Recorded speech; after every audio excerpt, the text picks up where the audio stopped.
Hey everybody, I just wanted to do a quick test with this Hollyland Lark M2 microphone kit. It's a wireless microphone, or it's two wireless microphones with a receiver, and it's currently connected to my Canon C100 Mark II. I've got the receiver set at 1 out of 3 in terms of volume.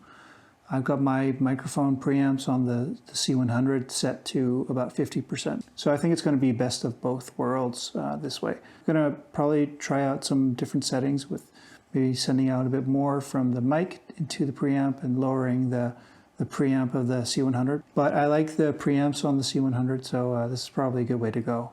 I love the form factor. It's this small little mic here. It connects through a magnet really easily.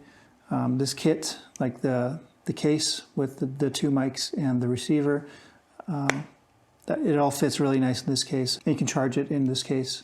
So yeah, I'm excited about using this mic, especially with two mics at once. So you have the stereo track that you get with the video file, and you can separate things from there and modify each channel if you want to.